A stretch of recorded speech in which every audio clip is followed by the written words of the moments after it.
आदरणीय बंधु माताओं व मेरी प्यारी बहनों, राधे राधे। आप सभी का हमारे YouTube चैनल जीवन की धारा पर बहुत बहुत स्वागत है। बंधु, आज हम इस वीडियो में भगवान श्री विष्णु, माता लक्ष्मी व उनके भक्त की एक कथा सुनेंगे, जिसे सुनने सुनाने से भगवान श्री विष्णु व मां लक्ष्मी की कृपा से सभी सुख प्राप्त होते हैं, वे जीवन खुशियों से भर जाता है। कथा कहानी सुनने के बाद यदि आप हमारे चैनल पर नए हैं तो कृपया हमारे चैनल को सब्सक्राइब करें, बेल आइकन को प्रेस करें ताकि हमारी वीडियो की नोटिफिकेशन सबसे पहले आप तक पहुंचे। वीडियो को शेयर व लाइक भी जरूर करें। प्राचीन कथा के अनुसार एक गांव में एक किसान रहता था। वह भगवान श्री विष्णु का भक्त था, लेकिन वह अपने काम धंधे की वजह से हरि पूजा के लिए समय नहीं निकाल पाता था। एक दिन गांव में एक संत पधारे। किसान संत जी के दर्शन करने गया और जाकर उनसे कहा, हे साधु महाराज, मैं एक साधारण किसान हूँ। अपने काम धंधे के कारण श्री हरि की पूजा के लिए समय नहीं निकाल पाता हूँ। कृपया आप मुझे कोई ऐसा मार्ग बताएं जिससे मैं अपने प्रभु को दिन रात याद कर सकूं और प्रभु कृपा से अपने इस लोक व परलोक को सुधार सकूं। किसान की बात सुनकर साधु महात्मा ने उसे प्रभु सिमरन का एक मंत्र बताते हुए कहा कि तुम इस मंत्र का उच्चारण दिन रात सोते जागते उठते बैठते सदैव करना। इस नाम सिमरन से तुम्हें प्रभु की कृपा प्राप्त होगी, तुम्हारे पापों का नाश होगा और तुम्हारे इस लोक के साथ साथ तुम्हारा परलोक भी सुधर जाएगा। साधु महात्मा से मंत्र लेकर उसे रटता हुआ किसान अपने घर की ओर चल पड़ा। मंत्र था अघमोचन। कुछ दूर तक तो वह मंत्र उच्चारण सही करता रहा, पर कुछ समय बाद अघमोचन तो कहना भूल गया और च मोचन ऐसा रटने लगा। अब किसान दिन रात सोते जागते उठते बैठते भगवान को मन में बसाए इसी नाम से उन्हें याद करने लगा।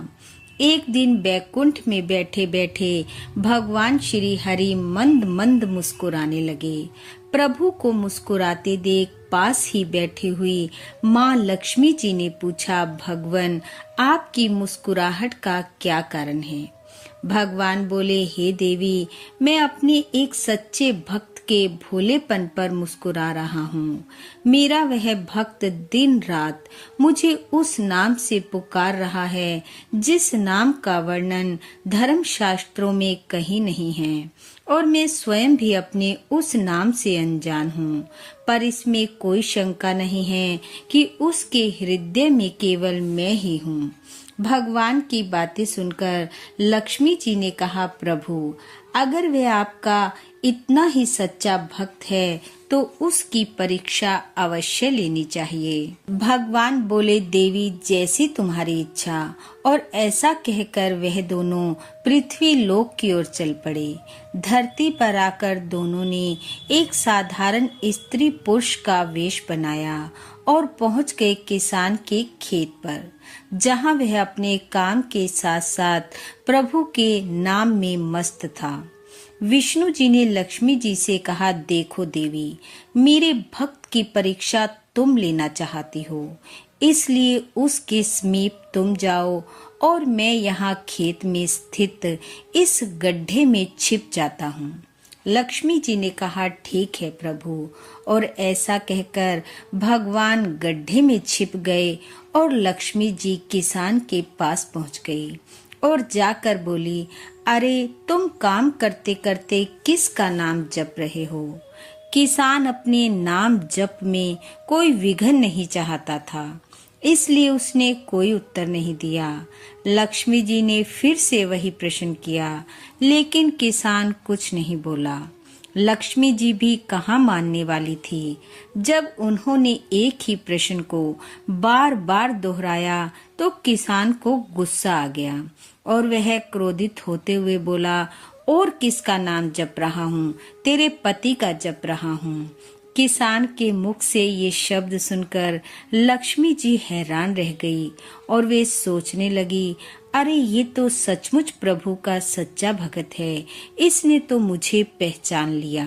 अब फिर से परीक्षा लेने के लिए लक्ष्मी जी ने दोबारा पूछा, अच्छा तो बता मेरे पति कहाँ हैं?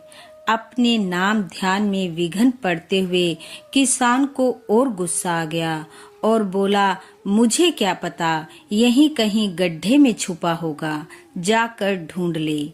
यह सुनते ही लक्ष्मी जी सोचने लगी, ये तो वास्तव में ही प्रभु का सच्चा भक्त है। और तब लक्ष्मी जी ने भगवान श्री विष्णु को आवाज लगाई और कहा, प्रभु आ जाओ, इसने तो हम दोनों को पहचान लिया है।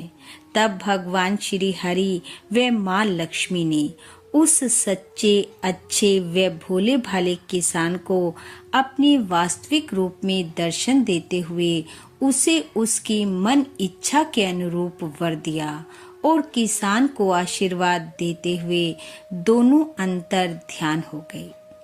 हे प्रभु, हे श्री हरि, हे माँ लक्ष्मी, जैसी कृपा आपने किसान पर की वैसी सब पर करना।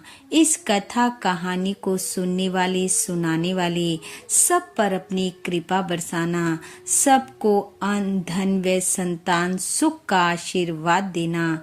इन्हीं शुभकामनाओं के साथ आप सबका बहुत बहुत धन्यवाद। राधे राधे।